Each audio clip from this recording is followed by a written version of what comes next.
At my grandfather's funeral, my aunt leaned over his casket and whispered in my ear, "You were never really part of this family, Jolena." I was still reeling from her words when the lawyer stood up to read the will and dropped a bombshell that made everyone in that room turn to stare at me. What could my grandfather have possibly left me that would make my entire family question everything they thought they knew? I'd love to know which corner of the globe you're watching from. And if this story speaks to you, make sure to subscribe. Tomorrow's video is one you absolutely can't miss.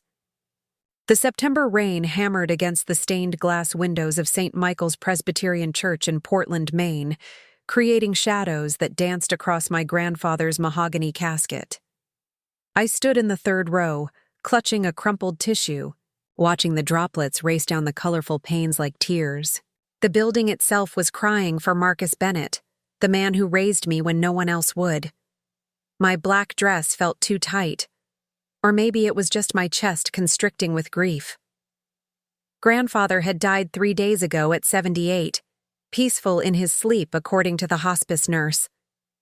But there was nothing peaceful about the hollow ache in my stomach or the way my hands trembled every time I looked at his closed casket. The church was packed. Grandfather had been a prominent real estate developer in Portland, and it seemed like half the city had shown up to pay their respects. Business associates in expensive suits filled the front rows, while neighbors and friends occupied the back. My Aunt Patricia sat in the front row with her husband Gerald, both dressed in designer black that probably cost more than my monthly rent. Their daughter, my cousin Vanessa, sat beside them, scrolling through her phone with barely concealed boredom. I hadn't seen most of my extended family in nearly 5 years, not since the disastrous Thanksgiving dinner where Aunt Patricia had made it abundantly clear that I wasn't welcome at family gatherings. "We need to keep these events intimate," she'd said with a saccharine smile that never reached her cold blue eyes. "Just blood relatives, you understand." The pastor's voice droned on about ashes and dust, about eternal rest and heavenly peace. But I couldn't focus on his words. My mind kept drifting back to last Tuesday, to grandfather's study with its leather-bound books and the smell of his cherry pipe tobacco still lingering in the air. He'd called me over for lunch, which wasn't unusual. What was unusual was the intensity in his gray eyes when he'd gripped my hand across the dining table. "Yolena," he'd said, his voice raspy from the cancer that was eating away at his lungs. "I need you to remember something, no matter what happens after I'm gone, no matter what anyone says to you. You are exactly where you belong. Do you understand?" "Me?" I nodded, confused, assuming it was the morphine talking. Now, sitting in this church surrounded by relatives who'd spent years treating me like an outsider, those words felt prophetic. The service ended, and people began filing past the casket for final goodbyes. I waited until most of the crowd had thinned before approaching. My heels clicked against the marble floor, each step feeling heavier than the last. When I finally stood before him, looking down at his peaceful face, reality crashed over me like a wave. He was really gone. The only person who'd ever made me feel like I truly belonged somewhere had left me behind. I felt a presence beside me and turned to find Aunt Patricia, her perfectly styled auburn hair not a strand out of place despite the humidity. She wore Chanel No. 5, so much of it that it made my eyes water. "Such a shame," she said, her voice dripping with false sympathy. He was far too generous with his time and resources toward the end. Confused, really. The medication, you know. I didn't respond, just kept my eyes on grandfather's face. She leaned in closer, so close I could feel her breath against my ear. Her next words were barely a whisper, but they hit me like a slap. "You were never really part of this family, Jolena. I think it's time you finally accepted that." My breath caught in my throat. I turned to face her, but she was already walking away, her heels clicking purposefully toward her husband. I stood frozen, her words echoing in my skull, mixing with the organ music that had started playing. Before I could process what had just happened, a tall man in a charcoal gray suit approached the front of the church. He carried a leather briefcase and had the air of someone who commanded attention without trying. This was David Thornton, grandfather's attorney for the past 30 years.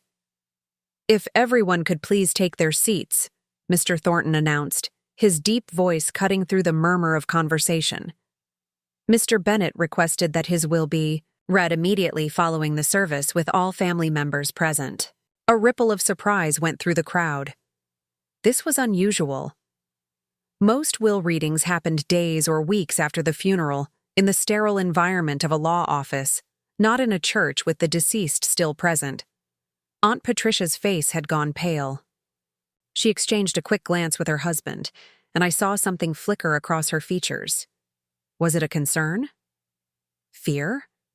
Uncle Gerald cleared his throat loudly. "Surely this can wait, David. We're all in mourning. It's hardly appropriate." "It was Mr. Bennett's explicit wish," Mr. Thornton interrupted, his tone leaving no room for argument. "He was very specific about the timing and location." I sank back into my pew, my heart pounding. Around me, family members who'd been heading toward the exit turned back, curiosity overriding their desire to leave. Cousin Vanessa had finally put down her phone. Her interest piqued. Grandfather's brother, my great-uncle Robert, wheeled himself to the front row, his weathered hands gripping the armrests of his wheelchair. Mr. Thornton opened his briefcase, with two decisive clicks that seemed to echo through the suddenly silent church. He pulled out a thick manila envelope and a stack of papers bound with a blue backing. "The last will and testament of Marcus James Bennett," he began, and I felt the air itself grow heavy with anticipation. He started with the standard legal language, the whereas and heretofore that meant nothing to me. Then he began listing the bequests. To the church, $20,000 for restoration of the stained glass windows. To his brother Robert, his collection of first edition books and $50,000. To various charities, generous donations that made people nod approvingly. Then he got to Aunt Patricia. "To my daughter Patricia Bennett Morrison, I leave the sum of $100,000 and the lake house in Sebago, with the condition that it remains in the family and not be sold for profit." Patricia's face tightened. $100,000 was nothing to sneeze at, but I knew she'd been expecting more. Much more. Grandfather's estate was worth millions, and she'd always assumed it would be split between her and Uncle Robert, with maybe token amounts to the grandchildren. "To my granddaughter, Vanessa Morrison, I leave $25,000 for educational purposes." Vanessa's face fell. $25,000 wouldn't even cover 1 year at the private university she attended. The atmosphere in the church had shifted. People were leaning forward in their seats, whispers spreading like wildfire. If Patricia and Vanessa had received relatively modest amounts, where was the rest of the fortune going? Mr. Thornton cleared his throat and looked directly at me. My stomach dropped. "And to Jolena Marie Clark," he read, his voice steady and clear, "I leave the entirety of my remaining estate, including all properties, investments, business interests, and personal effects not otherwise designated. This includes the family home at 447 Ocean View Drive, the commercial properties on Harbor Street, all stocks, bonds, and securities, and the contents of all bank accounts and safety deposit boxes." The church erupted. Aunt Patricia shot to her feet, her face contorted with rage. "This is absurd. She's not even what, Patricia?" Mr. Thornton's voice cut through her outburst like a knife. "Please finish that sentence." Patricia's mouth opened and closed like a fish. Beside her, Gerald had gone red in the face, looking like he might have a stroke.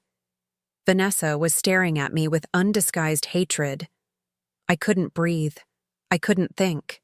This had to be a mistake. Grandfather had left me everything? That was impossible. I was just his... "There's more," Mr. Thornton said, and somehow the room got even quieter. He pulled out another sheet of paper, this one looking older, yellowed at the edges. Mr. Bennett also left a letter to be read aloud at this time. He specifically requested that all family members be present to hear it. He adjusted his reading glasses and began to read in Grandfather's voice, words he must have practiced to capture the right inflection. If you're hearing this, it means I'm gone, and I can finally tell the truth that I've kept hidden for 24 years. My hands gripped the edge of the wooden pew so hard my knuckles turned white. A 24-year secret? I was 24 years old. The coincidence made my skin crawl. Mr. Thornton continued reading, his voice steady despite the chaos brewing around him. The truth is that Jolena is not my granddaughter by marriage or by chance. She is my biological granddaughter, the daughter of my son Thomas, who died before she was born. A lot of love and effort went into bringing this story to life. If you're enjoying it, we'd be so grateful if you'd subscribe to our channel. Now back to where we left off. The words hung in the air like smoke. I felt the room tilt sideways. Thomas. I'd heard that name exactly once in my life, whispered by my mother during one of her rare sober moments before she disappeared when I was 7. She'd never told me anything about my father except that he was gone. When she vanished, leaving me alone in our apartment for 3 days until the neighbors called social services, Grandfather appeared like a guardian angel and took me home. Thomas was killed in a car accident in Boston 25 years ago. Mr. Thornton read on. He never knew Jennifer was pregnant.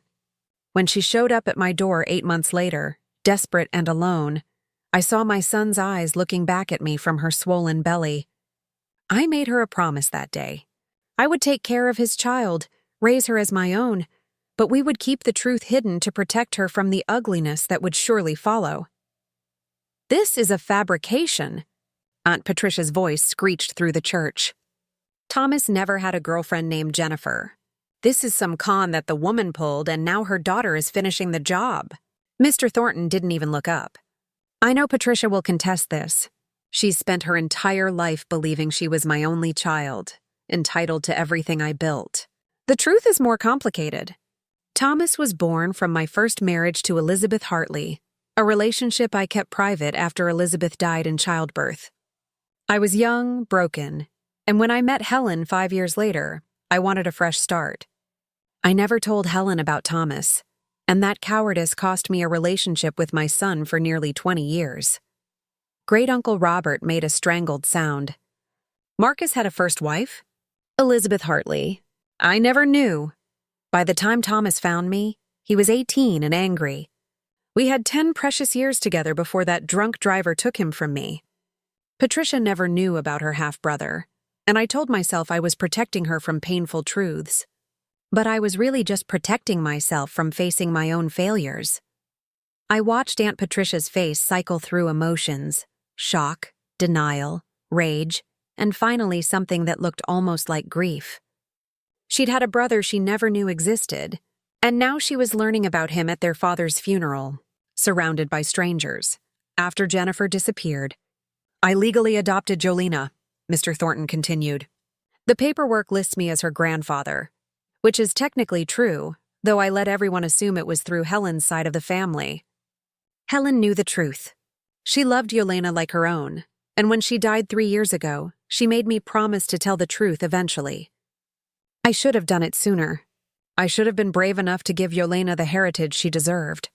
Tears were streaming down my face now, hot and unstoppable. Grandfather, Marcus, had been protecting me all these years, carrying this secret alone after Helen died.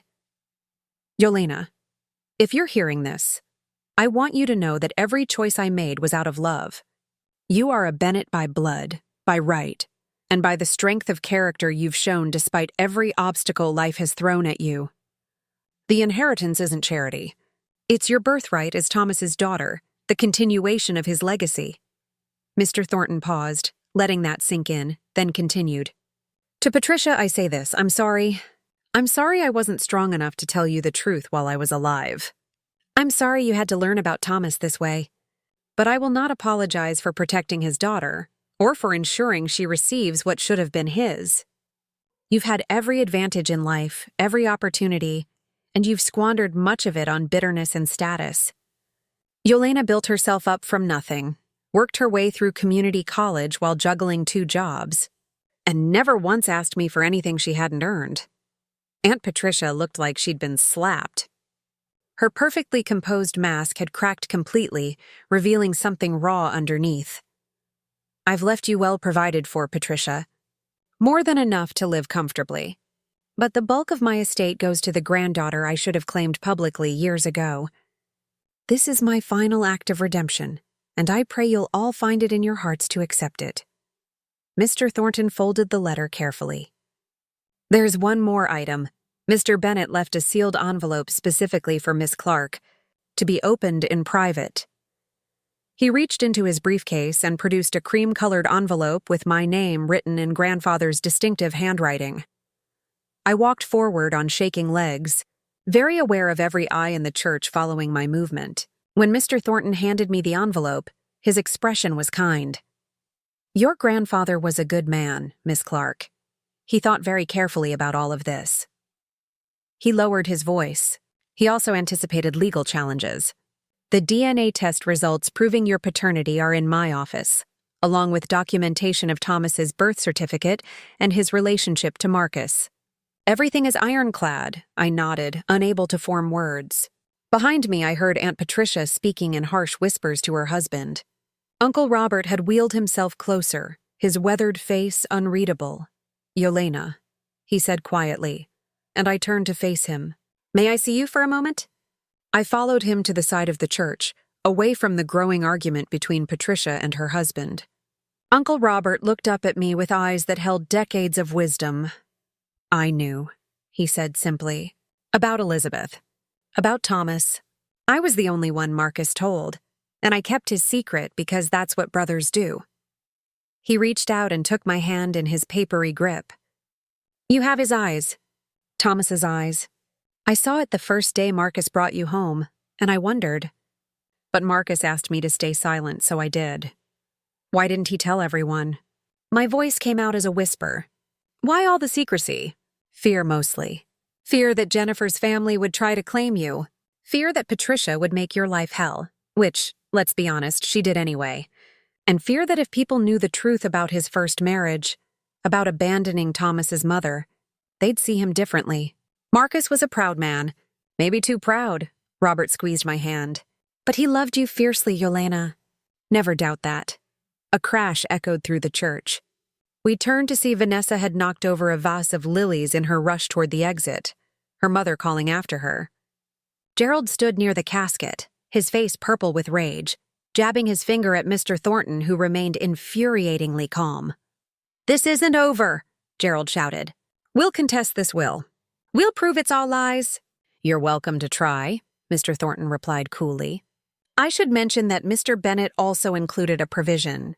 Any family member who contests the will forfeits their inheritance entirely. That includes you, Mr. Morrison, since your inheritance came through your wife. Gerald's mouth snapped shut. Patricia had gone pale again, clearly doing the mental math. $100,000 in a lake house or nothing at all? The church began to empty, people fleeing the family drama like rats from a sinking ship. Within minutes, only a handful remained. Mr. Thornton packing up his briefcase, Uncle Robert still beside me, and Aunt Patricia standing alone near the front pew, staring at her father's casket with an expression I couldn't quite read. I clutched the sealed envelope grandfather had left me, feeling its weight. Inside might be more answers, more secrets, more truths that would reshape everything I thought I knew about myself. Uncle Robert patted my hand. "Come see me tomorrow if you're up for it. I have some photographs of Thomas I think you should see. And stories. So many stories your grandfather never got to tell you." I nodded, tears blurring my vision again. He wheeled away, leaving me standing in the center of the church where I'd said goodbye to one grandfather and somehow gained a father I'd never known. Aunt Patricia approached slowly, her heels clicking against the marble. I braced myself for another attack, another cruel whisper. But when she stopped in front of me, her face held something different. Not acceptance, but maybe the beginning of understanding. "I need time," she said quietly, "to process this. All of this, I understand. Do you?" Her voice cracked slightly. "I just found out my father had a whole other life. A wife I never knew about. A brother I never got to meet. And a niece who—" She stopped, swallowing hard. A niece who got everything I thought was mine. "I didn't ask for any of this," I said, my own voice breaking. "I didn't even know." "I believe you." The admission seemed to cost her something. That doesn't make it hurt any less. She turned and walked away, her shoulders rigid with the effort of maintaining composure. I watched her go, then looked down at the envelope in my hands. Whatever was inside would have to wait. Right now I need air. I needed to think. I needed to figure out what it meant to be Jolena Clark, granddaughter of Marcus Bennett, daughter of Thomas Bennett, a man I'd never met but who apparently gave me his eyes. I walked out of St. Michael's Presbyterian Church into the rain, letting it wash over my face, mixing with my tears. Behind me, through the open door, I could still see grandfather's casket surrounded by flowers. "Thank you," I whispered to the storm. "Thank you for loving me. Thank you for the truth." The rain was my only answer, but somehow it was enough. I didn't go home that night. Instead, I found myself driving to grandfather's house, my house now, I supposed, on Ocean View Drive. The Victorian mansion sat perched on a cliff overlooking the Atlantic, its gray stone walls darker in the rain. I'd spent countless weekends here as a child, but I'd always entered through the kitchen door like hired help. Tonight, I used the key grandfather had given me years ago and walked through the front entrance. The foyer smelled like lemon polish and old wood. The grandfather clock in the corner, the one I'd always found ironic given its owner, ticked steadily, indifferent to the chaos of the day. I flipped on the lights and stood there, dripping rainwater onto the Persian rug, staring at the oil paintings of ancestors I now knew were actually my ancestors. The envelope from grandfather felt heavy in my purse. I wasn't ready to open it yet.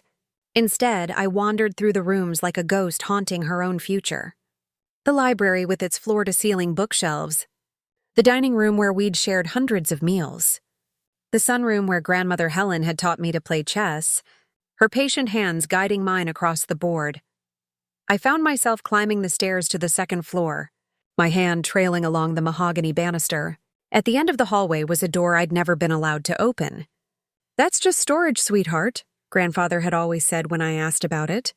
"Nothing interesting." My fingers found the keyring Mr. Thornton had given me along with the house keys. There were at least 20 keys on it, each labeled in grandfather's neat handwriting.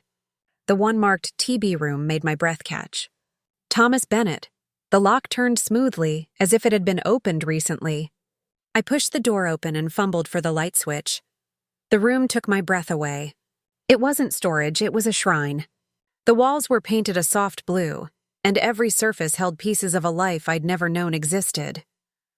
Trophies from high school baseball, a Letterman jacket hanging on the back of the door, posters of bands from the 90s, Nirvana, Pearl Jam, Soundgarden. A desk still held textbooks and notebooks, as if their owner had just stepped out. I moved deeper into the room, touching things with reverent fingers. On the dresser sat framed photographs. Thomas as a baby, held by a young woman with kind eyes, Elizabeth. Thomas was a gap-toothed kid missing his front teeth. Thomas as a teenager, all awkward angles and defiant expressions. And then Thomas as a young man, probably around 20, standing next to grandfather on what looked like a fishing boat. They were both laughing, and the resemblance between them was striking. I picked up that photo and studied it closely. Uncle Robert was right. I had Thomas's eyes, the same unusual green with flecks of gold. His nose, his stubborn chin. I was looking at my father for the first time, and tears blurred my vision until I had to set the frame down. A journal sat on the nightstand. I hesitated, then opened it to a random page. March 15th, 1999. Dad and I went sailing today. He's trying so hard to make up for lost time. Sometimes I want to stay angry at him for abandoning Mom, for not being there when she died. But then he tells stories about her, about how much he loved her, and I see the regret eating him alive.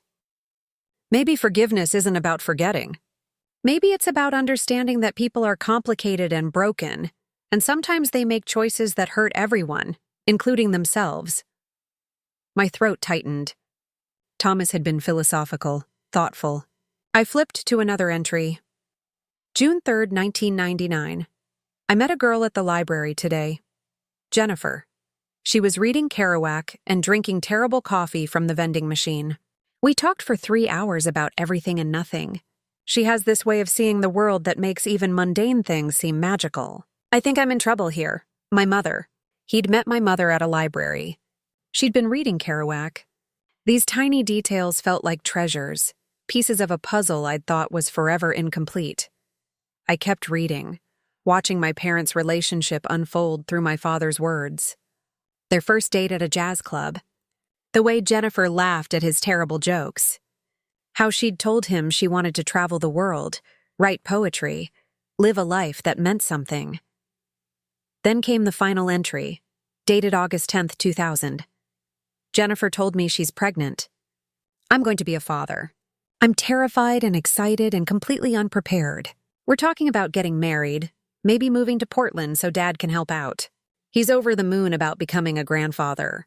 Says it's his chance to do things right this time. Jennifer's scared. Her parents kicked her out when they found out, but I promised her we'd figure it out together. Tomorrow I'm driving to Boston to pick up the engagement ring I've been making payments on. Wish me luck, the entry ended there. He'd driven to Boston the next day and never came home. A drunk driver had crossed the center line on Route 1, and Thomas Bennett's future had ended at age 22. I closed the journal and pressed it against my chest, sobbing for the father I never knew, for the grandmother who died giving birth to him, for the grandfather who'd carried so much guilt and love, for my mother, who'd lost the man she loved and couldn't cope with raising his daughter alone. When the tears finally subsided, I pulled out my phone. It was nearly midnight, but I called Uncle Robert anyway. He answered on the second ring, sounding alert. Yolena, are you all right? I'm at home. I found Thomas's room. A long pause. Ah, Marcus kept it exactly as it was. He'd go in there sometimes, just sit and remember. Uncle Robert, what happened to my mother? After she left me? Another pause, heavier this time. She struggled with addiction, sweetheart. Pills, then harder stuff. Marcus tried to help her and paid for rehab 3 times. But she couldn't stay clean. Last we heard, about 10 years ago, she was living somewhere in California. Marcus hired investigators to find her, wanted to make sure she was okay, but she didn't want to be found. Is she alive? I honestly don't know. Marcus stopped searching a few years before Helen died. Said if Jennifer wanted to come back, she knew where to find us, but he wouldn't force it. He didn't want you to see her in that condition. I processed this, staring at a photo of my mother pregnant, glowing, Thomas's arm around her shoulders. She looked so young, so full of hope. What had happened to that girl? Thank you for being honest with me, I said finally. Always, kiddo. Get some sleep. Tomorrow's going to be complicated. He wasn't wrong. After we hung up, I finally opened Grandfather's sealed letter. Inside were 2 pages in his handwriting and a small brass key. My dearest Jolena, it began. If you're reading this, you now know the truth. I wish I'd had the courage to tell you while I was alive, to watch your face as I explained that you weren't just the granddaughter of my heart, but of my blood. I'm a coward in many ways, but never doubt that my love for you was the bravest thing I ever felt. The key enclosed opens a safety deposit box at Portland First National. Box number 447. Inside, you'll find documents about Thomas, his birth certificate, photos of Elizabeth, letters he wrote. You'll also find information about your inheritance that I couldn't include in the official will. You see, the properties and investments are just the beginning. Thomas was an artist, and before he died, he created a series of paintings. I've kept them locked away, unable to look at them without breaking down. But they're yours now. Recently, a gallery owner approached me. One of Thomas's pieces had surfaced at an auction and sold for $75,000. Apparently, my son was quite talented and his work has been appreciating in value. There are 43 paintings in that storage unit, Yolena. 43 pieces of your father's soul. I've also included the name of a lawyer different from Mr. Thornton. Patricia will contest the will despite the penalty clause. I know my daughter, and she won't be able to help herself. This lawyer, Catherine Wu, specializes in inheritance disputes. She's already been briefed and has copies of all the DNA evidence. She's expecting your call. Finally, there's a letter in the box from Thomas to Jennifer. He wrote it the morning he died, planning to give it to her when he got back with the ring. He never got the chance. I think you should have it, to understand who your father was and how much he wanted you. I'm sorry I won't be there to see the woman you become, though I already know she'll be extraordinary. You've already overcome more than most people face in a lifetime, and you've done it with grace and determination. That's Bennett's strength, mixed with Jennifer's creativity and Thomas's heart. The house is yours. The fortune is yours. But more importantly, the truth is yours. Use it wisely. Build something Thomas would be proud of. And please, try to forgive an old man for his cowardice. With all my love, grandfather, I read it 3 times, memorizing every word. Then I folded it carefully and tucked it back into the envelope along with the key. The grandfather clock downstairs chimed 1 in the morning. I should sleep, but I knew I wouldn't. Instead, I went back downstairs to grandfather's study and pulled out my laptop. If Aunt Patricia was going to challenge the will, I needed to be prepared. I also needed to learn everything I could about Thomas Bennett the artist. My father had left me more than just DNA and a resemblance. He'd left me his work, his vision, his way of seeing the world. And for the first time since grandfather died, I felt something other than grief. I felt purpose. Tomorrow I'd visit Uncle Robert and see those photographs. I'd call Catherine Wu and prepare for the legal battle ahead.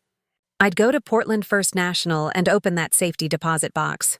But tonight, I sat in my father's childhood home, surrounded by the ghosts of people who'd loved me before I was even born. And I began to understand who Jolena Clark really was. Not an outsider. Not a charity case. Not someone who'd never belonged. I was Bennett. And it was time I started acting like one. Morning came too quickly. I'd fallen asleep in grandfather's leather chair around 3 a.m., Thomas's journal still open on my lap. Sunlight streaming through the study windows woke me, along with the sound of someone pounding on the front door. I stumbled to the entrance, still wearing yesterday's funeral dress, my hair a disaster. Through the frosted glass, I could see a woman's silhouette. For a moment, I thought it might be Aunt Patricia coming to finish yesterday's argument. Instead, I opened the door to find a petite Asian woman in a sharp navy pantsuit, holding a briefcase and 2 coffee cups. Jolena Clark? I'm Catherine Wu. She thrust one of the cups at me. Black coffee, 2 sugars. Your grandfather told me that's how you take it. May I come in? Still foggy from sleep, I stepped aside. Catherine swept past me with the confidence of someone who'd never questioned her right to enter a room. She settled herself in the living room, pulling out files before I'd even closed the door. I know you weren't expecting me, she said, clicking open her briefcase. But when I heard about the will reading yesterday, I figured you'd need representation sooner rather than later. Your aunt filed a contest motion at 8 o'clock this morning. I nearly dropped my coffee. That was fast. She hired Brennan and Associates. They're sharks, expensive sharks, and they don't waste time. Catherine spread papers across the coffee table. The good news is your grandfather prepared for this. I have 3 years of documentation, medical records proving he was of sound mind, psychiatric evaluations, and DNA evidence that's unimpeachable. The bad news is that Patricia is claiming undue influence, that you manipulated an elderly dying man. My stomach turned. That's insane. I never asked him for anything. I believe you. But we need to prove it. Catherine pulled out a thick folder. I need you to walk me through your entire relationship with Marcus Bennett. Every conversation about money, every gift he gave you, every time he mentioned his will or his estate. Can you do that? For the next 2 hours, I recounted everything. How grandfather had appeared at the foster home when I was 7, producing adoption papers.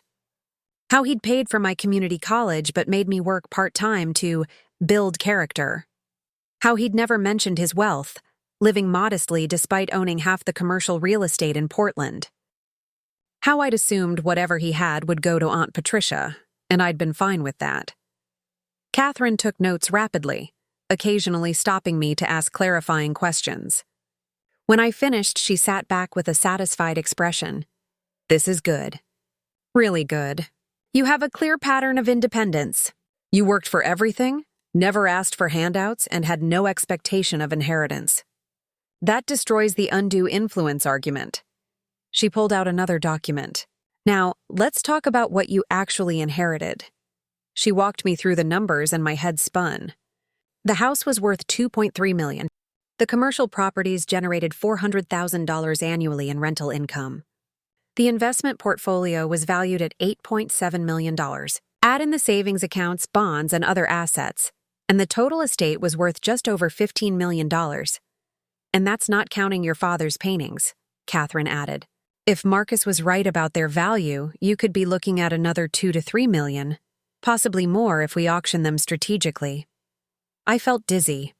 Yesterday, I'd been a community college graduate working 2 jobs to afford my studio apartment. Today, I was a multimillionaire. This changes nothing about who you are, Catherine said gently, reading my expression. But it changes everything about what you can do. Your grandfather wanted you to have choices he never gave your father. A knock on the door interrupted us. This time it was Uncle Robert, not in his wheelchair, but using a cane, moving slowly but deliberately. Behind him stood a man about my age with dark curly hair and kind brown eyes, carrying a large portfolio case. "Jolena, this is my grandson, Adrian," Robert said. "He's an art appraiser. I thought you might want him to look at Thomas's paintings." Adrian offered his hand. "I've heard a lot about you, and I've been dying to see Thomas Bennett's work since Grandpa Robert told me about it. Your father had quite a reputation in the Boston art scene before he died." "He did?" "This was news to me, oh yes." He showed it a few galleries, got some excellent reviews. There was talk of a major exhibition at the MFA. Then, Adrian trailed off respectfully. His death stopped all of that. But the paintings that are out there, the few that collectors own, they're considered highly valuable. The techniques he used, the emotional depth, it was revolutionary for someone so young. Catherine stood. "I'll leave you to it. Helena, I need you to come by my office tomorrow to sign some documents. And don't talk to Patricia or anyone from her legal team without me present." After she left, Uncle Robert settled into the armchair with a groan. "Getting old is terrible. Don't recommend it." He fixed me with his sharp gaze. "Did you open Marcus's letter?" "Yes. He mentioned a storage unit with Thomas's paintings. Unit 447 at Portland Storage on Congress Street. Same number as this house. Marcus had a thing about that number. It was Thomas's baseball jersey number." Robert pulled out his phone, tapping slowly. "I'm texting you the gate code. Adrian and I can go with you today if you want company." I nodded, grateful not to face it alone. "Uncle Robert, why did Grandfather keep all of this secret? Even from me?" Robert was quiet for a long moment. Fear, mostly. Marcus was terrified that if people knew about Thomas, they'd dig into Elizabeth's death. "She didn't just die in childbirth, Jolena. She killed herself 3 days after Thomas was born.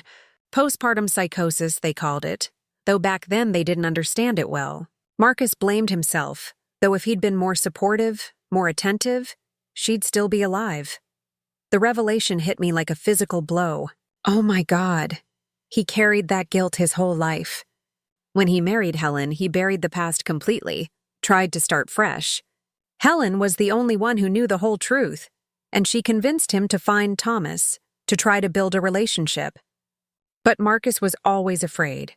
Afraid of judgment, afraid of the past catching up, afraid of losing people he loved. Robert's eyes grew distant. "Then he did lose Thomas, and it confirmed his worst fears. So when you came along, he protected you the only way he knew how, by hiding you in plain sight." Adrian had been listening quietly. "That's heavy stuff, Grandpa. Life is heavy, kid. The trick is finding people to help carry the weight." Robert looked at me. "Marcus chose you to carry his legacy forward, Jolena. Not just the money, the truth. The whole messy, complicated truth about this family." We drove to the storage facility in Adrian's SUV, Uncle Robert giving directions from the passenger seat. The building was industrial and bland, but when I unlocked Unit 447 and raised the rolling door, what lay inside took my breath away. The paintings were stacked carefully, wrapped in protective cloth. Adrian moved among them with reverence, carefully unwrapping each one. The first showed a woman with dark hair standing in a doorway, her figure silhouetted by light streaming from behind. The brushstrokes were bold, emotional, almost violent in their intensity.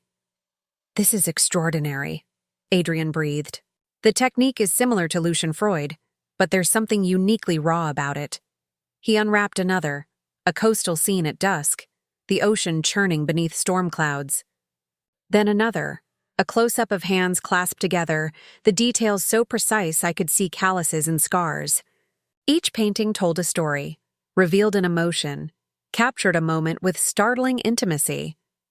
"This one," Adrian said, carefully turning a large canvas. "This is Jennifer, isn't it?" I stared at the portrait of my mother.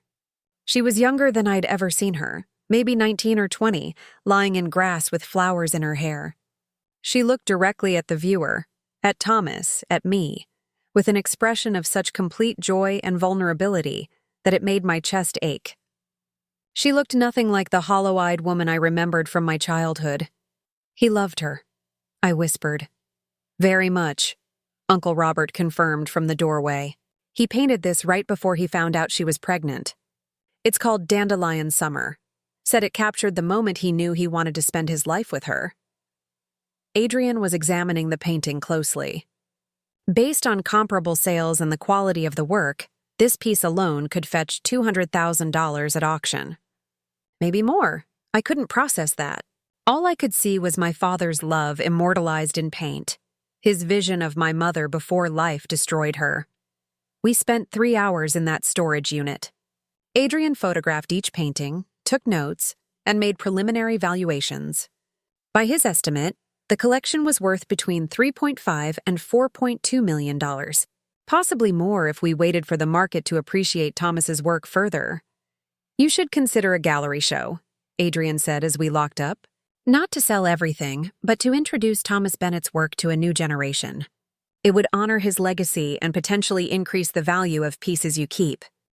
Uncle Robert nodded. "Thomas would like that. He always wanted his art to mean something, to connect with people." As we drove back, my phone buzzed with a text from an unknown number. "This is Patricia. We need to talk. Alone. Coffee tomorrow. Java House, 10 a.m. I showed Uncle Robert, who frowned. "Don't go without Catherine." But something in Patricia's message felt different from yesterday's venom. There was no hostility, just a simple request. Against my better judgment, I texted back, "I'll be there." That night, alone again in the house, I hung Dandelion Summer above the fireplace in the living room. My mother's painted eyes followed me as I moved around the room, and I wondered if somewhere out there, the real Jennifer was still alive. Still lost. I wondered if she ever thought about the daughter she'd left behind, or the man who'd loved her enough to capture her joy on canvas. And I wondered what Patricia wanted to say that she couldn't say in front of lawyers and family. Tomorrow would bring answers. Tonight I fell asleep on the couch, watching my mother's portrait glow in the firelight, feeling my father's presence in every brushstroke. For the first time in my life, I felt connected to something bigger than myself. I belonged to a history, a lineage, a story that was tragic and beautiful and finally, completely mine. Java House sat on the corner of Exchange Street, a trendy coffee shop with exposed brick walls and the kind of artisanal espresso that cost more than my old hourly wage. I arrived 10 minutes early, ordering a plain drip coffee and claiming a table in the back corner where we'd have privacy. Patricia walked in exactly at 10, dressed in cream slacks and a cashmere sweater that probably cost more than my monthly rent used to. But something was different. Her makeup was lighter than usual, and without the armor of perfection, she looked older, more human. She spotted me and approached slowly, clutching her purse like a shield. "Thank you for coming," she said, sitting down without ordering anything. "I wasn't sure you would." "I almost didn't. I wouldn't have blamed you." She placed her hands flat on the table, and I noticed they were shaking slightly. "Gerald doesn't know I'm here." He'd be furious. My lawyer certainly would be. I waited, letting the silence stretch. This was her meeting. "I want to drop the contest," she said finally. I'm going to call off Brennan and Associates this afternoon. Whatever I'd expected, it wasn't that. Why? Patricia laughed, but there was no humor in it. Because I spent all of yesterday and last night looking through old photo albums. Because I found a shoebox in Mother's closet full of letters she'd hidden from me. Because I realized my entire life has been built on a lie I didn't even know existed. She pulled out her phone, scrolling through photos before turning the screen toward me. The image showed a young man, Thomas, standing next to a girl who could only be a teenage Patricia. They were at what looked like an amusement park, both grinning at the camera, his arm slung over her shoulder. I found this in one of Mother's albums. The date on the back says July 1998. I was 16. Patricia's voice cracked. I have no memory of this. None. But there I am with my brother and I look happy. How is that possible? I stared at the photo, seeing the resemblance between them. The same sharp cheekbones, the same slight dimple in the left cheek. Mother's letters explained everything. She knew about Thomas from the beginning. Dad told her about Elizabeth and the baby before they got married. She helped him reconnect with Thomas when he turned 18. Patricia pulled the phone back, staring at the image. Apparently, Thomas came to family gatherings for those 10 years. Holidays, birthdays, random Sundays. And Dad convinced me they were distant cousins or business associates. He paid Mother to maintain the lie. That's why you don't remember, I said softly. He gaslit you. Made you believe your own memories were wrong. There are dozens of photos. Me and Thomas at Christmas. At my high school graduation. At the beach. All these moments I was told were with Cousin Tom or Dad's associate Thomas.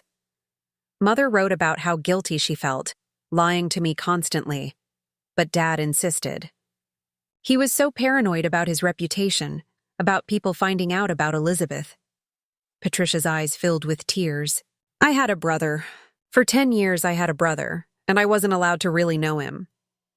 I felt an unexpected wave of sympathy. My situation was different. I'd never known what I was missing. But Patricia had been robbed of a relationship she'd actually had. Her memories rewritten to protect a dead man's pride. The worst part? Patricia continued. Mother wrote that Thomas knew. He knew I didn't remember him correctly, that Dad had told me he was just some friend of the family. And he went along with it because he was grateful to have any relationship with Dad at all. Even a fake one. That's heartbreaking. I've been angry at the wrong person. Patricia met my eyes directly. I've been angry at you for taking what I thought was mine. But you didn't take anything. You were given what should have been Thomas's. That's what Dad intended. And her voice broke completely. I'm so sorry for what I said at the funeral. You were always family. You were more family than I knew. The apology hung in the air between us. I thought about holding on to my anger, making her suffer the way she'd made me suffer for years. But what would that accomplish? We were both victims of Marcus Bennett's complicated legacy. I accept your apology, I said, but I need you to understand something. I'm not giving back the inheritance. Not the house, not the properties, nothing. I'm not asking you to. Patricia pulled out a tissue, dabbing at her eyes carefully. I have plenty. More than plenty. Gerald is furious because he wanted to expand his practice, buy a vacation home in Aruba, and lease a new BMW. But we're not hurting. We never have been. The truth is I was jealous. Jealous that Dad chose you, that he trusted you with his legacy, that in the end, you mattered more. It wasn't about matters anymore. It was about making things right for Thomas. I know that now. She took a shaky breath. I found something else in Mother's things. A letter Thomas wrote to me dated August 2000. He never got to send it because of the accident. Would you like to hear it? I nodded, unable to speak. Patricia pulled out a folded piece of paper, yellowed with age. Dear Patricia, she read, I know you don't really know who I am. Dad's made sure of that. But I want you to know I think about you as my sister, even if you'll never think of me as your brother. I'm going to be a father soon, and I hope my kid grows up knowing their family, really knowing them. No secrets, no lies, just the truth. Maybe someday you'll learn the truth too, and you'll understand why Dad kept us apart. If that day comes, I hope you'll forgive him. He's a complicated man, but he loves us both in his own broken way. Your brother, even if you don't know it, Thomas. I wiped my eyes roughly. Thomas had been wise beyond his years, understanding and forgiving despite being denied his own identity. He wanted you to know your family, Patricia said. He wanted that for his child. And Dad, in his own twisted way, tried to honor that. He gave you everything Thomas would have inherited. He told you the truth eventually. He tried to do better. Too late, I said, but without venom. He should have told us both while he was alive. Agreed. Patricia folded the letter carefully. I'd like to give this to you if you want it. Along with the photos of Thomas from Mother's albums. You should have them. Thank you. We sat in uncomfortable silence for a moment. Then Patricia said, I'd also like to help with something, if you'll let me. Mother's letters mentioned that Thomas was working on a series of paintings about family and legacy before he died. She said he'd planned to call it Unfinished Lineage. I think we should organize that gallery show, Adrian suggested. A proper exhibition of Thomas's work.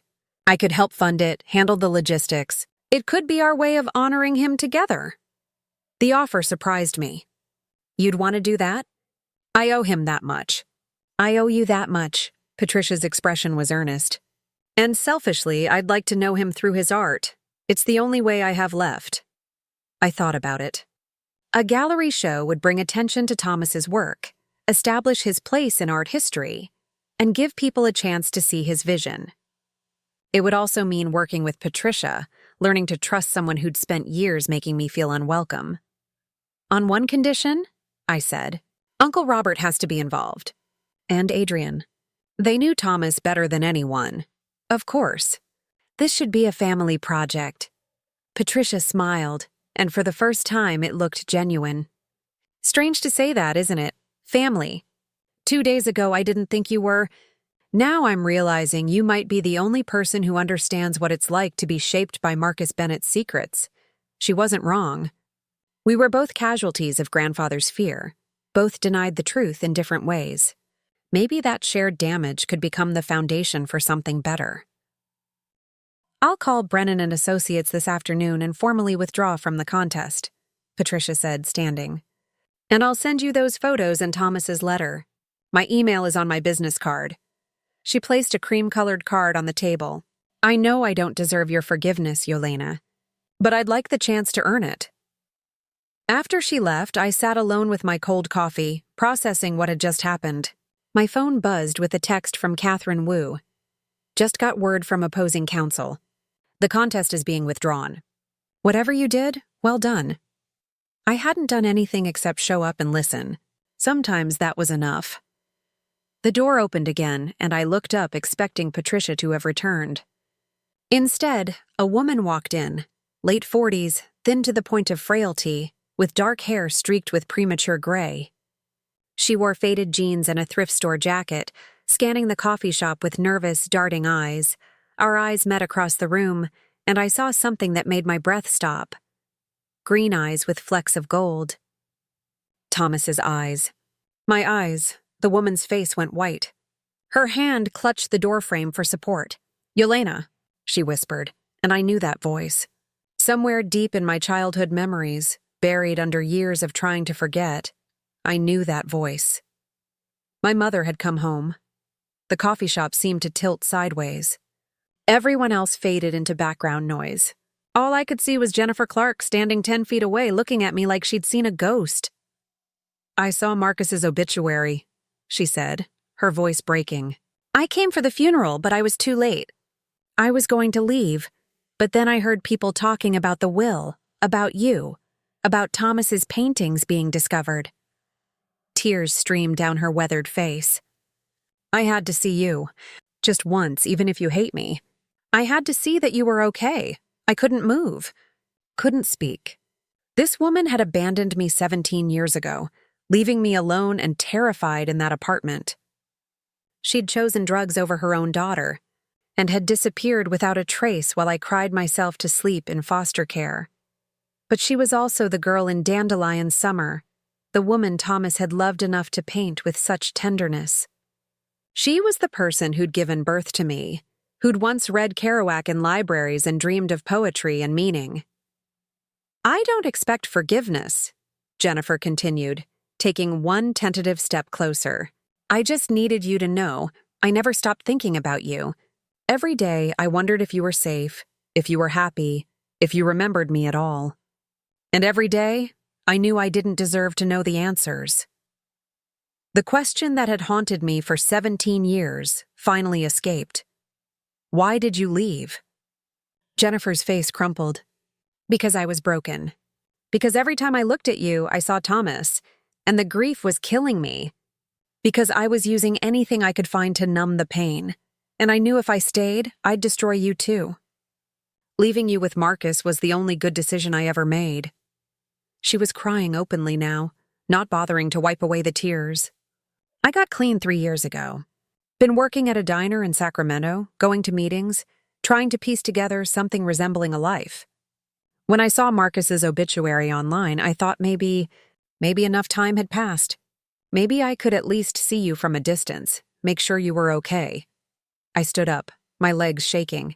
Every instinct screamed at me to run, to protect myself from more abandonment and pain.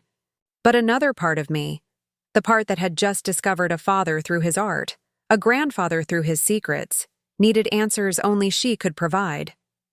Tell me about him, I said. Tell me about Thomas. We sat in that coffee shop for 3 hours. Jennifer ordered nothing, just sat across from me with her hands wrapped around the table edge like she might float away if she let go. And she talked. She told me about meeting Thomas at the Boston Public Library on a rainy Tuesday. How he'd laughed at her annotated copy of On the Road with its margins full of her terrible poetry. How their first date had been at a dive bar in Cambridge where a jazz trio played to an audience of 12 people. He was so alive, she said, staring at nothing. Everything fascinated him. The way light hits buildings at sunset, the pattern of cracks in sidewalks. He'd stop in the middle of walking just to sketch something on a napkin. Dating him was like seeing the world in color for the first time. She described the night he told her about Marcus and Elizabeth, about being raised by his maternal grandparents who died when he was 17. How he'd tracked down his father and spent a year working up the courage to knock on his door. How Marcus had opened that door and immediately started crying. Thomas was scared to tell me he was pregnant, Jennifer continued. Not because he didn't want you. God, he wanted you so much it radiated off him. He was scared I'd be upset, scared I wasn't ready. But I was thrilled. We were young and broke and completely unprepared, but we were going to figure it out together. Her voice caught. The morning he died, we'd fought. Something stupid about whether to name you after his mother Elizabeth or mine. I said some things I didn't mean, slammed the door when he left. The last words I said to him were, "Fine, go then." He was going to get the ring, come back, apologize even though I was the one being ridiculous. Instead, the police showed up at my door 6 hours later. Tears rolled down her cheeks unchecked. I was 8 months pregnant, grieving the love of my life, and I just shattered completely. Marcus tried to help. He was incredible, actually. Paid for everything, set up a nursery, promised we'd raise you together. But after you were born and I looked at you, those eyes, Jolena, you have his exact eyes. I couldn't breathe. Every time you cried, every time I held you, all I felt was this crushing weight of loss. So you used, I said quietly. So I used it, she confirmed. Started with the pain pills from the delivery. Moved to harder stuff within months. Marcus paid for rehab twice, took care of you while I was gone, and I'd come out clean, determined to be better, and then I'd see you smile with Thomas's dimple, and I'd fall apart again. She wiped her face roughly. The third time I relapsed, Marcus sat me down and said I needed to make a choice. Get clean and stay clean, or step away so I didn't destroy you in the process. You chose to leave. I chose to let you have a chance. Jennifer's eyes met mine. I know that sounds like an excuse, and maybe it is. But at the time, I genuinely believed you were better off without me. Marcus could give you stability, safety, everything I couldn't. So I signed the papers giving him full custody, and I left. The rational part of me understood.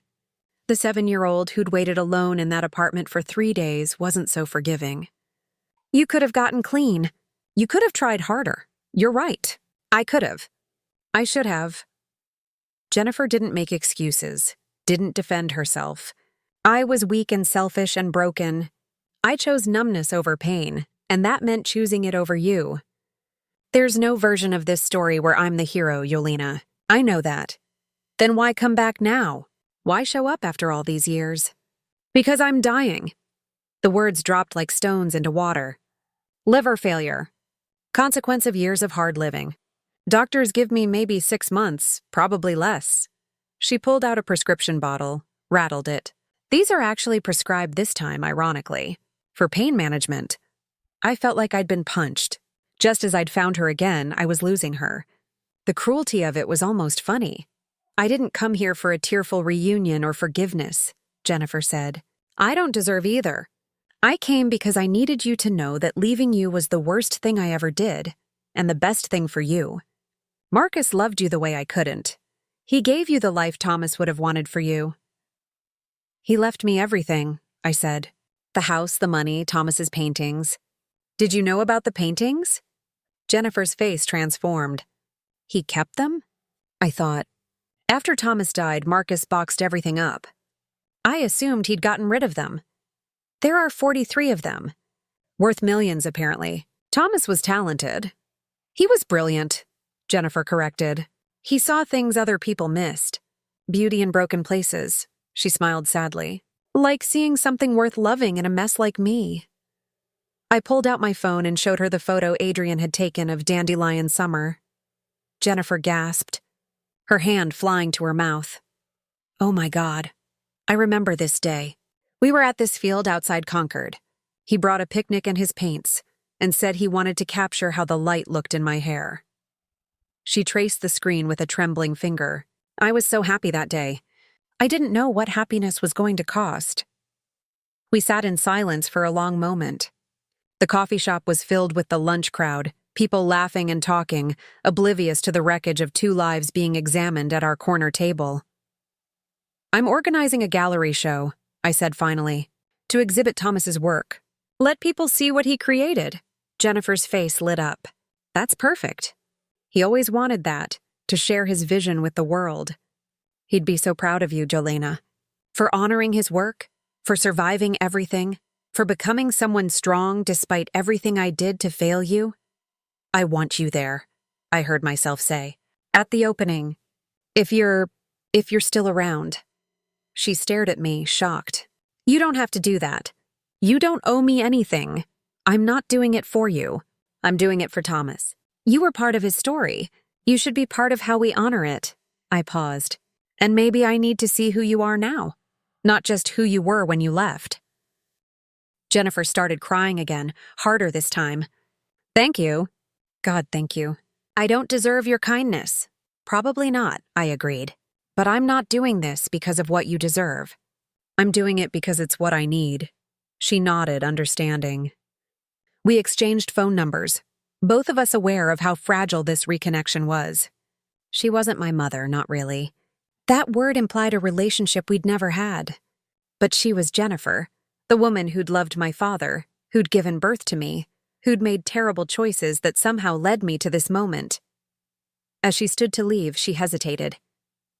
The letter. The one Thomas wrote the morning he died. Marcus never gave it to me. He said it was too painful, that I should remember Thomas through better moments. Did he? Do you know if it still exists? It's in a safety deposit box. I haven't read it yet. Would you read it to me? Someday, if it's not too much to ask. Maybe, I said, which was more than I'd expected to offer. After she left, I sat alone processing everything. My phone buzzed with texts. Catherine confirming the legal contest was officially withdrawn. Adrian with photos of more paintings he'd cataloged. Uncle Robert checking in. But I ignored them all, staring at the photo of Dandelion Summer and trying to reconcile the joyful girl in the painting with the broken woman who'd just walked out the door. My phone rang. Unknown number. Against my better judgment, I answered. Miss Clark? This is Detective Sarah Morales with the Portland Police Department. I'm calling about your grandfather's estate. My stomach dropped. Is something wrong? We've received some concerning information. Would you be able to come down to the station? There are questions about your grandfather's death we need to discuss. The coffee shop suddenly felt too hot, too small. I don't understand. He died of cancer. Natural causes. That's what we thought too, but we've received evidence suggesting otherwise. Detective Morales' tone was professional but grave. Someone claims your grandfather was murdered. The word hung in the air like poison. Murdered. Grandfather hadn't just died. Someone had killed him. And if the timing wasn't coincidental, that someone didn't want me inheriting his fortune. I'll be right there, I managed to say. As I gathered my things, my hands were shaking so badly I nearly dropped my phone. One thought crystallized with terrifying clarity. Someone in my family, my newly discovered, complicated, damaged family, might be a killer, and I'd just inherited everything they thought should be theirs. I walked out of Java House into the afternoon sun. Everything I'd learned about love and legacy suddenly overshadowed by a darker question. Who hated me enough to kill for what I'd been given? The inheritance had brought me a father's legacy, a mother's return, and an aunt's reconciliation. But it had also painted a target on my back. Someone wanted me to pay for Marcus Bennett's final gift. And they'd already shown they were willing to kill to make that happen. I got in my car and drove toward the police station, my mind racing through possibilities. Patricia had withdrawn the legal challenge, but had she done it because she'd found another way to get what she wanted? Gerald had been furious about the will, furious enough to do something drastic. Vanessa, spoiled and entitled, who'd expected a fortune and gotten pocket change? Or was it someone I hadn't even considered yet? Someone who'd stayed in the shadows while the will was read, watching and waiting. The Bennett family's secrets ran deeper than I'd imagined. And somewhere in those dark waters, a killer was swimming. I parked at the police station and sat in my car for a moment, steeling myself. 48 hours ago, I'd been nobody, just a girl grieving her grandfather at his funeral. Now I was Jolena Clark, heiress to millions, daughter of an artist, granddaughter of a man who might have been murdered. And whether I wanted it or not, I was about to find out just how dangerous the truth could be. I took a deep breath and walked inside, ready to face whatever came next. Because if someone thought they could scare me away from my inheritance, from my father's legacy, from the life grandfather had wanted me to have, they were about to learn something important. I was Thomas Bennett's daughter. And I didn't run from fights. I walked toward them. Detective Sarah Morales was younger than I expected, maybe mid-30s, with sharp eyes that missed nothing. She led me to a small interrogation room that smelled like burnt coffee and desperation. "Thank you for coming so quickly, Miss Clark." She slid a folder across the table. 3 days ago, we received an anonymous tip claiming your grandfather's death wasn't natural. The tipster provided medical records that raised some red flags. My mouth went dry. What kind of red flags? Marcus Bennett was on a specific dosage of morphine for pain management. According to the hospice records, he should have had approximately 2 weeks left, maybe 3. Instead, he died suddenly in his sleep. She opened the folder, revealing lab reports. The anonymous tipster suggested we test for elevated morphine levels. We exhumed the body yesterday. Preliminary toxicology shows he had nearly 3 times the therapeutic dose in his system. The room tilted. Someone overdosed on him. That's our working theory. The question is who had access. Detective Morales pulled out another sheet. According to hospice records, only 4 people had keys to his medication lockbox. You, Patricia Morrison, the hospice nurse Rachel Friedman, and his attorney, David Thornton. Wait, Patricia had a key? I didn't know that. She was listed as medical power of attorney until 6 months ago, when your grandfather changed it to you. But she never returned her key. Morales watched my reaction carefully. Where were you the night of your grandfather's death? At my apartment. Working the closing shift at O'Reilly's pub until 11, then home alone. Can anyone verify you were home? My neighbor, Mrs. Chen. She knocked on my door around midnight complaining about my TV being too loud. I felt anger rising. You think I killed him? I had no idea I was even in the will. We have to examine all possibilities. Morales softened slightly. But honestly, You're our least likely suspect. You worked 2 jobs, never asked him for money, and seemed genuinely shocked at the will reading. Multiple witnesses confirmed that. Then who? That's what we're trying to determine. Patricia Morrison has an alibi. She was at a charity gala in Boston with 300 witnesses. Gerald Morrison was with her. Vanessa was at a sorority function at her university. What about the hospice nurse? Rachel Friedman quit her job the day after your grandfather died and moved to Florida. We're working on locating her, but she's not responding to calls. Morales tapped the folder. Here's where it gets interesting. The anonymous tip came from a burner phone purchased in Portland 2 weeks ago. The caller was male, voice disguised, but he provided specific details only someone close to the situation would know. Like what? He knew about the key system. He knew about the medication schedule. And he knew about the change 6 months ago. Information that wasn't public until the reading. My mind raced. Mr. Thornton knew all of that. David Thornton has been Marcus Bennett's attorney for 30 years with an impeccable reputation. But yes, we're looking at him too. Morales leaned forward. Miss Clark, I need you to think carefully. Did your grandfather mention anyone being upset about the will change? Anyone who felt entitled to the inheritance? I thought back to that lunch, grandfather's intensity when he'd gripped my hand. He said no matter what happened, I belonged. That I should remember that no matter what anyone says. At the time, I thought it was just the morphine talking. He knew someone would challenge the inheritance. Maybe he knew more than that. Morales pulled out a recording device. We found this in your grandfather's study, hidden in a book. He recorded it 3 days before he died. She pressed play. Grandfather's voice filled the room, weaker than I remembered but clear. If you're hearing this, something has happened to me. I need to state for the record that I am of sound mind and have made my decisions regarding my estate freely and without coercion. Jolena Clark is my biological granddaughter, and she deserves everything I've left her. But I'm afraid someone close to me may try to prevent that. He paused, coughing. Then, I've received threats. Anonymous messages saying I'm making a mistake, that I'm betraying my real family.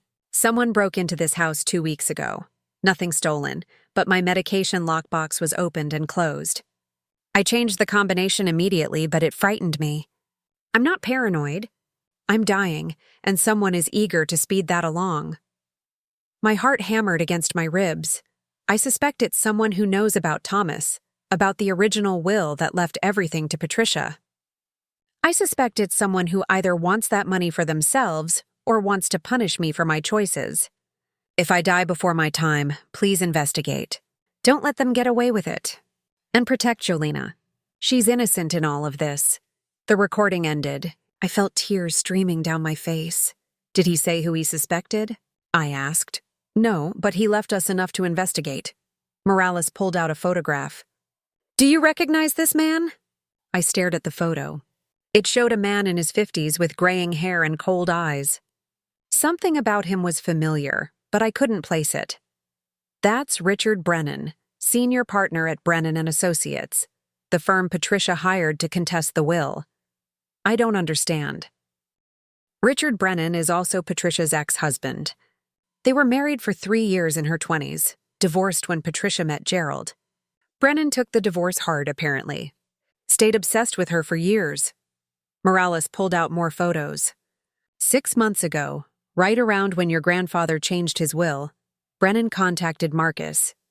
Claimed he wanted to reconcile, make amends for causing problems during the divorce. Your grandfather met with him twice. The pieces clicked together. Brennan found out about the change. He told Patricia, maybe hoping to win her back by fighting for her inheritance. That's our theory. But here's the problem. Brennan has an alibi for the night Marcus died. He was in New York at a conference. But he could have hired someone. Or convinced someone. The hospice nurse? Morales confirmed. Rachel Friedman received a payment of $50,000 2 days before Marcus died. Deposited into an offshore account traced back to a shell company Brennan controls. I felt sick. So Brennan paid the nurse to overdose grandfather, then called in the anonymous tip to frame. Who? Me? Possibly. Or he genuinely wanted justice once he realized Patricia was going to drop the contest. He might have panicked, knowing if we investigated, we'd trace it back to him. Morales stood. We arrested Brennan an hour ago. He's claiming innocence, but the financial records don't lie. We're working on extraditing Friedman from Florida. What about Patricia? Did she know? We don't think so. When we showed her the evidence, she was horrified. Apparently, Brennan had been calling her frequently, offering to help fight the will for old time's sake. She thought he was just being a good lawyer. She had no idea he was orchestrating murder. I slumped in my chair, exhausted.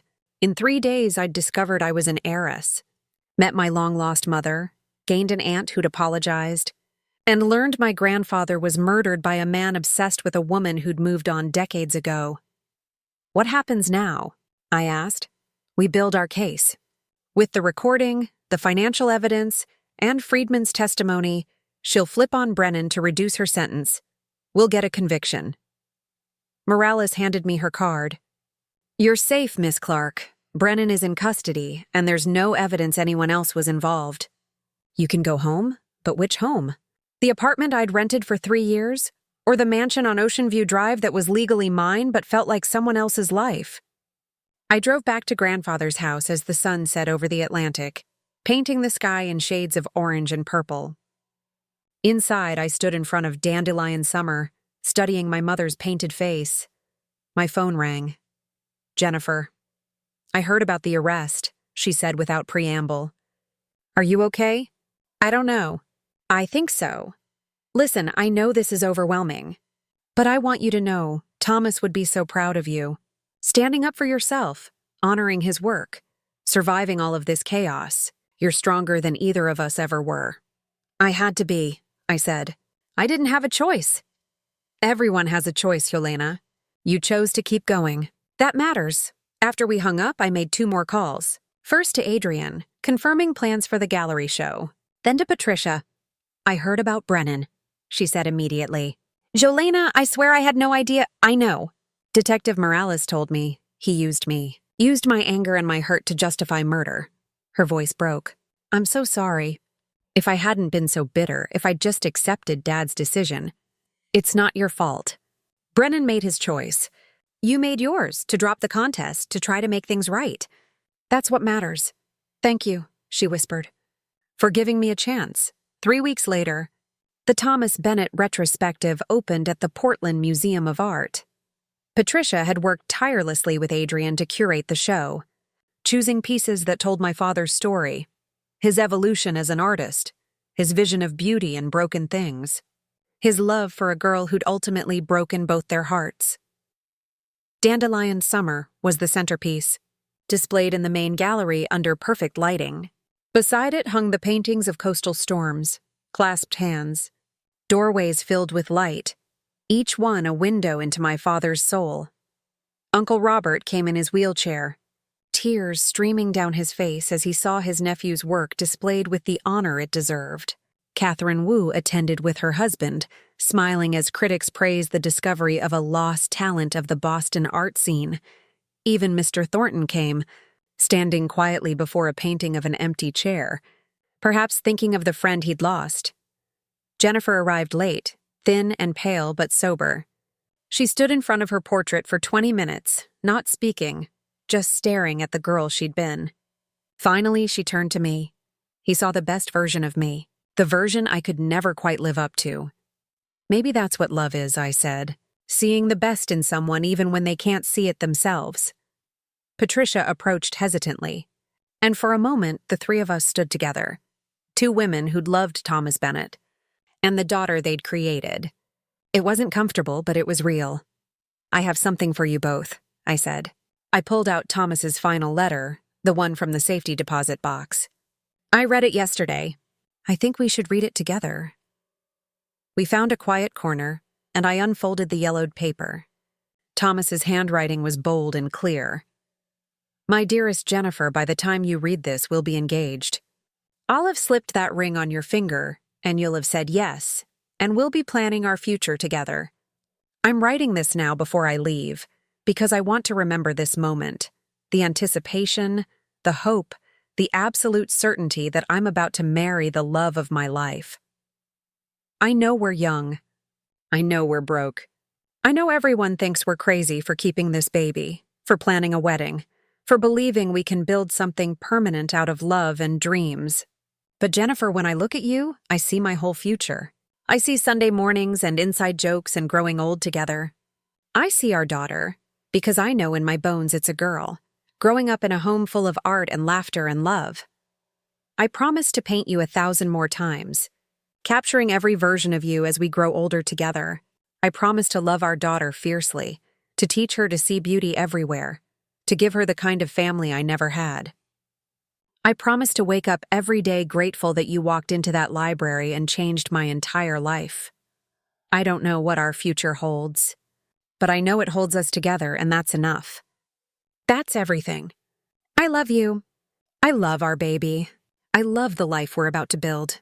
See you soon, Thomas, Jennifer sobbed openly. Patricia wiped her eyes. And I held the letter, this final message from a father who died full of hope and love, never knowing how his story would end. But his story hadn't ended. It lived in the paintings displayed around us. It lived in the daughter he'd never met, but had already loved. It lived in the gallery full of people moved by his vision. Marcus Bennett had protected his son's legacy through secrecy and fear. But I would honor it through truth and art and the messy, complicated reality of family. I was Jolena Clark, daughter of Thomas and Jennifer, granddaughter of Marcus and Elizabeth. I carried their DNA, their mistakes, their triumphs, and their tragedies. I carried 43 paintings worth millions and memories worth more. And for the first time in my life, I knew exactly who I was and where I belonged. I belonged to this story. All of it, the good and the bad, the secrets and the revelations, the love and the loss. I belonged to myself, and that was more than enough. Looking for more? We've got 2 amazing stories ready for you right on screen. If this one touched you, these are absolutely worth your time. Click to watch them now. And hey, subscribe and hit that bell to never miss our latest uploads.